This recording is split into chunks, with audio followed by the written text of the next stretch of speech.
Hello, everyone. You were not in the wrong one. You are in the right one now. So that's all that matters. Aiden, how are you? Good to see you. Um, we got some cool stuff going on tonight.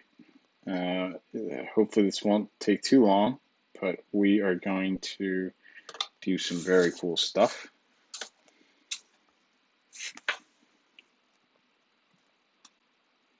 Denny is very concussed. That is true.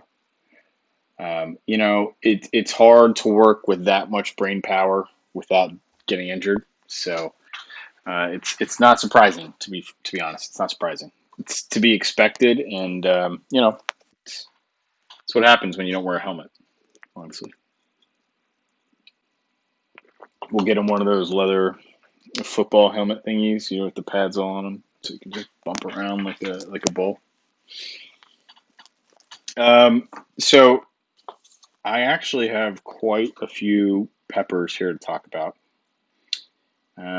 Before we do that, I figured I'd talk a little bit about my rig in terms of setting up for making my sauces and stuff. I figured that might, cover some time while we get into the other cool stuff. First off, I do have a scale that I use all the time. This is to weigh the actual peppers. I use grams because metric is easier. So a big scale for that. Um, then I also have a small scale.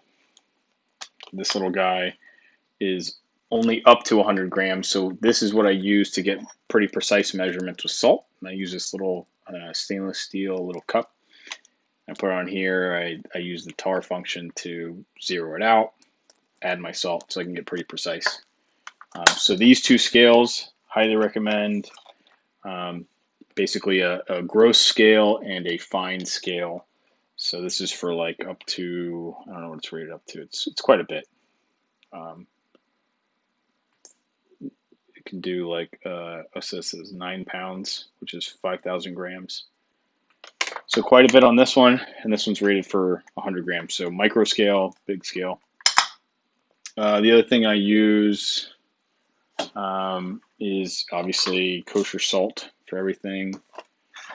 I had my cutting board and stuff laid out. I like to use a NutriBullet. You can use a Ninja Bullet. It's kind of the same idea. The little guys, because it's self-contained, so I'm not messing up like the big home blender to do my blenders and stuff with. So that's a big must. They're pretty cheap and inexpensive. You can change out the blades. You can clean everything. It makes it really easy. So for making sauces, for hot sauces especially, doing ferments, that thing is invaluable. Um, Other than that, I mean, I use mason jars. You can use big ones, like this big huge one, but I use the smaller ones that are like basically a pint. Those are great for sauces. Even I think I made, I don't know, probably 400 grams worth of peppers, but it's all fit into a 1 pint little jar. So those 1 pint jars go a long way in terms of how much yield you get. Um, I, I don't really use a mortar and pestle for this application, mainly because it's just not very efficient when you've got that much, and plus you're mashing it in the open air. Having these little like bullet things are great because you can kind of conceal everything, let it do its thing, and kind of let it sit for a minute so the fumes die down. Um, for the garlic, what I do too is I have my cutting board and I take my knife and I just kind of press it and just smash it with the knife, and before I've even like peeled the garlic, and then I can just pull the skin right off the garlic. It makes it a lot easier. So I don't bother with the mortar and pestle. It makes it a lot faster to do without it when you're working with this volume. It just doesn't really make sense. Um, you do want to smash your garlic, by the way, even when you're doing like this. Smashing it apparently releases different things than just throwing it in a blender. I think it has to do with a fine cut versus a rip, right? If you consider like the organics of cutting. All right, so this is going to be gross. There's Denny, good, just in time. So this is going to be nasty, but when I had laser eye surgery, they didn't cut the cornea, they did basically a tear, right? They softened it up using like basically took a ring on my eye and soaked it in alcohol to loosen up the the epithelium that sits on top, and then they just kind of tore the tissue along the natural cell walls. When you smash garlic, you're doing something similar where you're basically causing a tear along the cell walls, as opposed to when you cut something. And by doing that, you release different flavor compounds. So smashing garlic is going to make different smells and tastes than just cutting. And if you can do both, which by using like a bullet and smashing, you get kind of both best of both worlds. Um, so while we're here, um, let's first talk about this cool pepper. So this is the Jay's Peach Ghost Scorpion crossed with a chocolate ghost. Now this is intentionally underripe. I actually just picked this like a few minutes ago. So you can see it's kind of cool though. Once it goes from green to otherwise, you can see like um, that this green is like this dark green color, like really dark. And then the rest of the pepper gets this kind of reddish brown hue. It's almost like I'm trying to describe it. Um, it's like a dark mud, like a rust color almost. It's really cool reddish color. I'm trying to see if you can get a good glimpse of that here. Anyway, these are really cool peppers. They are not as floral as you think they would be. They can be very sweet, especially if you let them ripen on the vine. Floral parts really kind of not there as much as other ones. They can have a little bit of fruit to them, but for something that has so much floral pod going into it, they're not very floral. Um, these are great for sauce because they're very heavy, which means they have a lot of yeah, camo. That's a great color description. Very much OD green. Um, yeah, for being so small, they have a lot of weight and heft, which means they have a lot of liquid, which makes them really good for sauces to help break up some of these thinner walled peppers. But they make a good, really good, like kind of filler pepper. They're a very productive plant. They just produce tons and tons of pods. I've had more of these than I've had probably anything else. Um,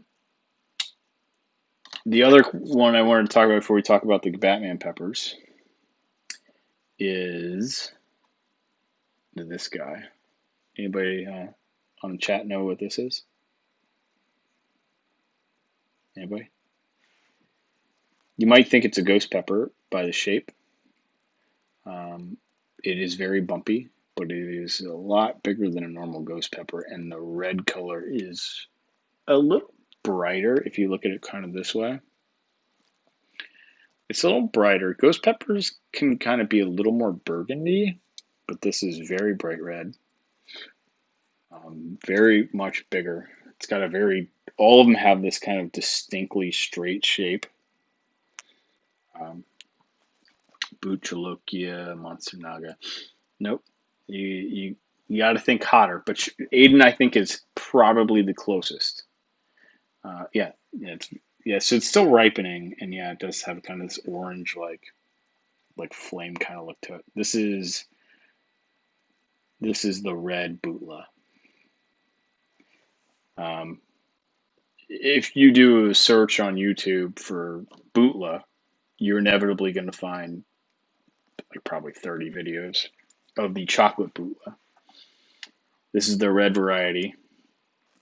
This was the original, the OG, as it was. And then people started growing out this pepper because it is a awesome cross of the Bootjalokia and the Douglas. And then somebody stumbled across the chocolate one. And that chocolate one just burned like fucking hell. And so it reached internet fame when people started doing the chocolate bootla challenge. You can find LA Beast. I think he ate 2 chocolate bootlas and just puked his brains out. Yeah, Douglas Ghost Cross.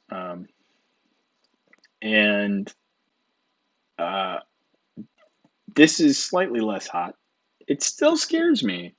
I've never eaten a bootla. I've never had a chocolate bootla. I'm going to eat half of this tomorrow, I think. Either tomorrow or Wednesday. In the next 2 days, on live, going to eat this bad boy. Yeah, this was grown right here on the deck, so there's that one. Anyway, let's move on to the main event while we're here.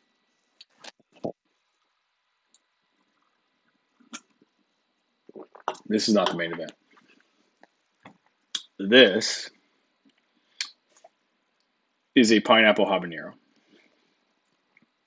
The pineapple habanero is a cross of a couple different habaneros, and then that eventually led to the tangerine habanero, developed by Chili Wonkas down in Florida, and then with collaboration with Batman, Make It Wayne. They then noticed a yellowish variety, and they named it the pineapple habanero. So this is the result of the tangerine habanero, which was an orange color turning yellow. This is a phenotype of a tangerine habanero.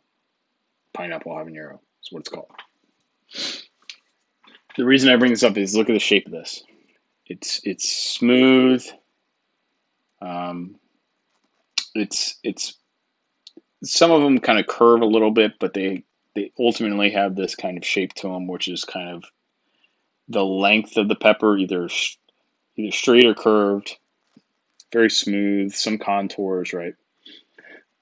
This is the shape of the original tangerine habaneros. Aaron, what's going on? The reason I bring that up, this was supposed to be a red phenotype of the tangerine habanero. This guy. So somebody explained to me how this pepper, this shape, ended up making a pepper this shape. Right? The original one, again, was orange, tangerine color. Now we have this shape. Anyone have any idea how this happened? Why all of a sudden that orange habanero shape, like this, but orange, made this pepper? It's because Matt Brast down at Space City Peppers in Houston grew this right next to an MOA Scotch bonnet. Denny nailed it. And then he sent me the next year's peppers, which he called the red phenotype tangerines, which had slightly off shapes, but they looked more or less similar. But they were red all of a sudden. And then I saved the seeds from those, and then one of the plants pushed out nothing but pods this shape, right? So this is a brand new pepper. This is a cross between a Scotch bonnet and a tangerine habanero. We're going to keep growing it. We're going to make sure that we maintain this shape because I like it. But this is a brand new pepper. Name undecided still For now, I have a couple ideas in the mix, but as of right now, there is no name for this. But we're gonna try this pepper right now. First, what I'm gonna do is I'm gonna cut the top out. I'm gonna save some seeds for this. I've got a couple paper. Ooh, I can smell it. All right, got some paper towels over there, standing at the ready. What's cool about Scotch bonnet peppers is I'm gonna show you guys. You can cut them like a pumpkin on the top, so they gonna do this, right? And then you can just pop and get all the seeds out. Look at that. Cool little tip. Got most of them out, but enough that I think we're in good shape. So we're going to take these seeds, and I've got a little spot over here. Going to put them away. And then the rest of this, I could open. Let's see.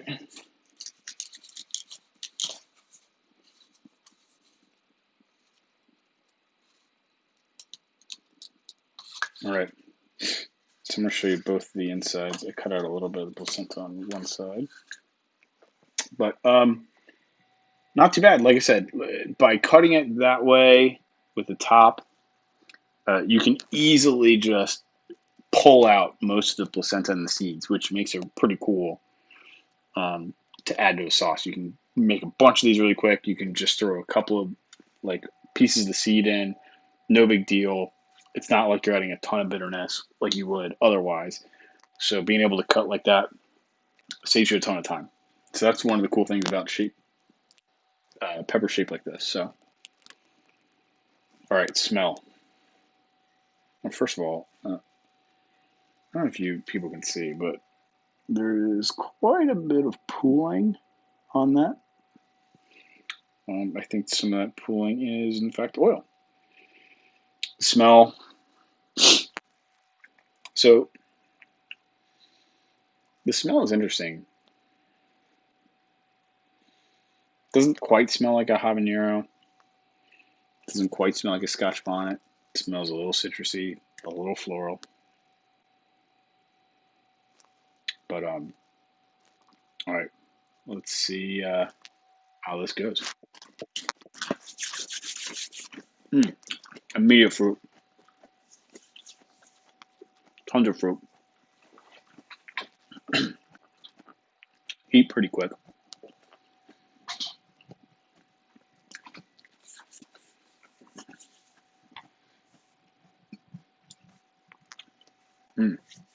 Man. Okay. Heat's like, I mean, I was kind of chewing on this side. Heat kind of staying over here. It's already moved to my tonsil, which is interesting for a hot. Habaneros don't generally do that. Roll back to the back of my throat, in the upper back, tonsil area. It's hot. Instant fruit though, right off the bat. Beautiful fruit taste. Um, Almost like apples. Apples and cherries is like what I think of. Tons of sweetness. Great flavor. Um, yeah, the heat's much more like a ghost pepper. Getting towards that back area,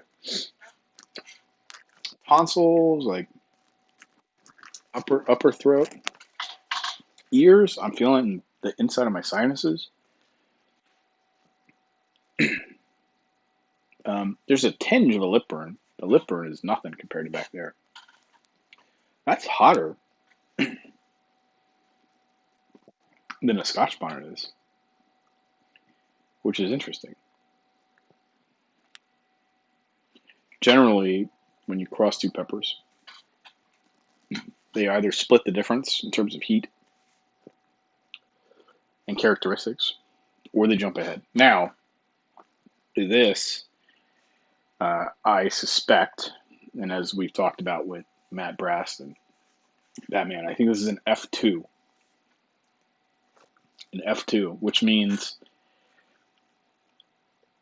the original cross happened at Matt Brass Place. Then he grew another plant, and that plant started pushing out red pods, and that was F1. And he sent me one of those pods, and I grew it out, and that's what this is. And this is F2. Um, it's not stable. That means some can be hot, some could not be, some could be less hot. It's already peaked and way back down, by the way. Um, so is it going to consistently be this hot? I don't know. It's very hot though. Um,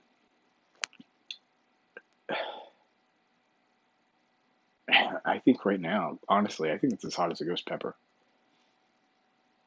I really do. I think it's as hot as ghost pepper. Um, Denny, don't stop. Don't. The Carolina Reaper allegedly was a ghost pepper and a habanero. I don't buy it, but I don't buy it. One second. Because why would a ghost pepper and a habanero be hotter than a Nagabon? Where a Nagabon is a Scotch bonnet mixed with a ghost pepper. Scotch bonnets are hotter than habaneros. I don't know. Anyway, I don't know. All I know is this is pretty hot. This is hotter than I thought it would be. It could also just be that it's a red pepper. Um, but it's really, really fruity. Tons of sugar. Walled. It's pretty thin walled, as you saw. Most habaneros are. But man, that fruit flavor came out right away. Uh, I really think, Aiden mentioned it just now, but if you were to make a sauce just of this and like garlic and salt, let it ferment, man, I think it would be really unique because it has the heat, but it has this very distinct, very powerful fruit flavor at the beginning, not floral at all. So I don't know. We'll see. We'll keep growing it out. I've got a couple people that I'm going to have help grow F3, maybe over winter if they're going to grow indoors. If I'm definitely going to grow F3 indoors. We'll see if it keeps pumping out the same shape. And then for spring, I'll send out some more seeds from, so that'll be F3. So I'll send out some F4 seeds and see if we can kind of stabilize and come to an agreement as a group project. But yeah, dude, that was an awesome tasting pepper. Really good. Heat pretty strong, like I said. It climbed high and then backed off. If you ever had a Patali pepper, very similar attributes in terms of hits you hard and then backs off. Oh, by the way, in case you wanted to see kind of the close up of this pepper, here you go. So I was hoping that this thing, oops, sorry, over here, was gonna turn more orange. There's we have the man himself, the man of the hour. Everybody, say what's up to Batman. It's his birthday today. Batman, see this pepper? I ate this one. I ate half. So here's the other half. You know what? Since you're here, maybe we'll eat a little bit more of it. Here's the other half. So this is, I mean, there's some orange tinge to it, but not enough that I could call it blood orange. It's a red pepper, unfortunately. This is the F2 of the mystery pepper, Scotch bonnet, and tangerine habanero cross. Um, So, you know what? I'm going to eat some more since Batman's here. I'm going to talk about it again. I was just saying that, this is an F2 most likely. So over the winter, we're going to try to grow an F3 indoors and then send out some seeds for people to grow the F4. Um, yeah, I mean, the shape is awesome. Definitely not a red tangerine hob. So, whoops, dropped in my lap. That'll feel good later. All right. Mm.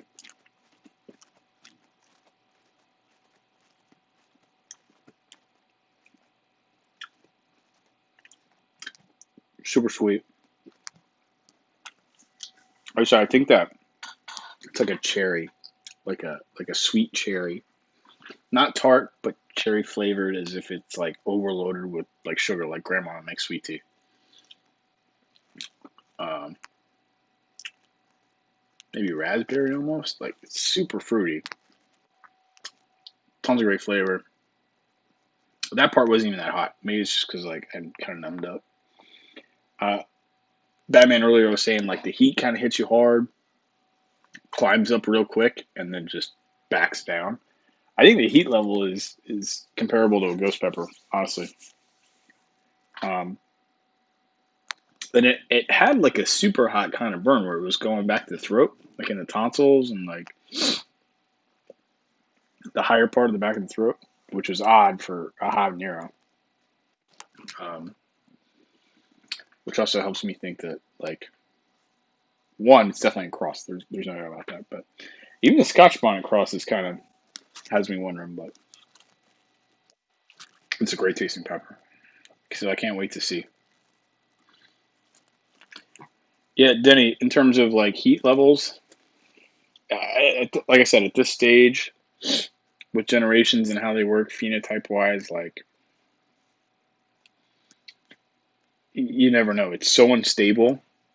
You could have a single pepper off of a single plant that's like an F2 that all of a sudden shoots the moon, goes at like 2 million Scoville units, but the rest of them are like at, I don't know, like 200,000, right?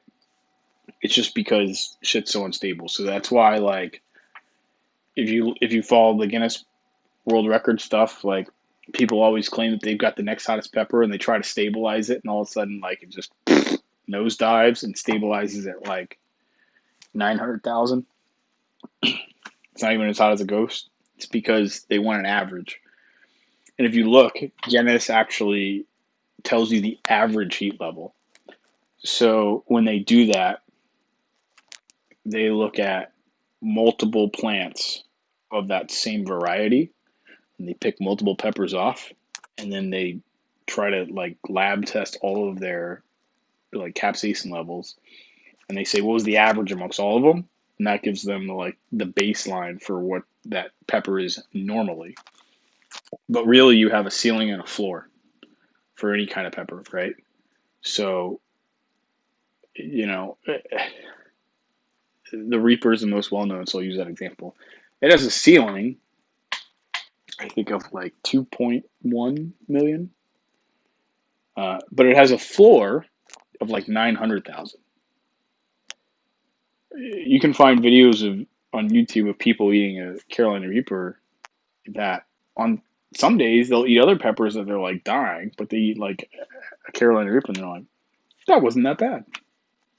But it just depends because who grew it, what conditions it grew it under, like how stable was it, all these other factors come into play as to like the heat levels. So uh so Denny, I don't think the original Scoville, actually, let me, there we go, the original Scoville scale was actually human tested. This guy last name Scoville would give spicy peppers to people and then spritz their mouths with water and count the number of it here. Okay. All right, we're back. Had a little issue. So yeah, the Scoville heat scale was from somebody just spritzing people's mouth. Not very scientific, not very repeatable, definitely subjective. Eventually, they developed lab tests that actually test the chemical composition of the capsaicin in a particular pepper, right? You can dilute, or not dilute, but you can extract capsaicin using tinctures, right? So you basically chop up a pepper, pulverize it, put it in an alcohol mixture, and then spin it around in a centrifuge, and then you can separate out the capsaicin and isolate it, and you can test the levels that way. So that's one of the main ways that it's done. But you know, is it the best way? It's better than spritzing somebody's mouth with a bunch of water. So anyway, um, looks like the stream is not super happy. So you did that with caffeine.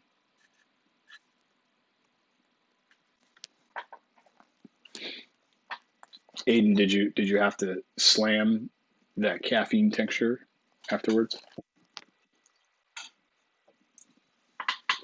Because if so, that'd be a fun experiment.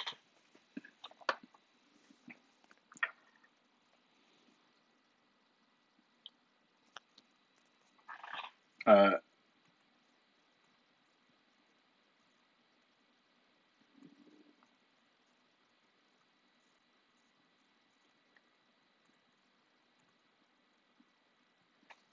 so Batman, either tomorrow or the next day, we're gonna do the red bootla. It'll be a first time for me. Can't imagine it's gonna be hotter than the chocolate Maruga I had a few years ago.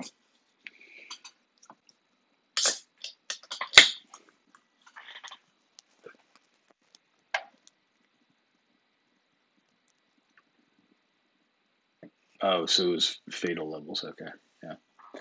So that can happen with capsaicin too. So not fatal, but capsaicin cannot kill you, despite what anybody tells you.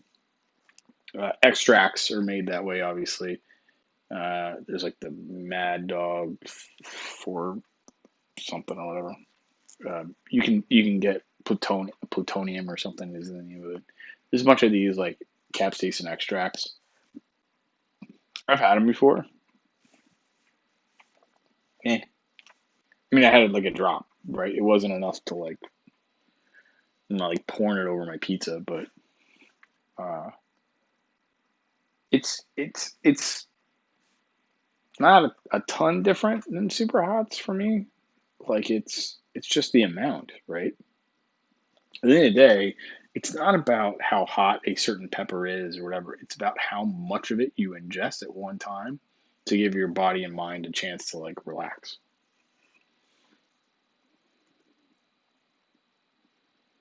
But anyway, I'm signing off as well. Uh, we'll do this red bootla here in the next couple of days. Again, check out the pineapple habaneros. Make it Wayne style. You can always go check out his video site. I'm gonna put a link down here later. And earlier we did that. We talked about the chocolate ghost times JPGS. It's kind of a camo color on this one. Anyway, all right, everybody, keep it spicy.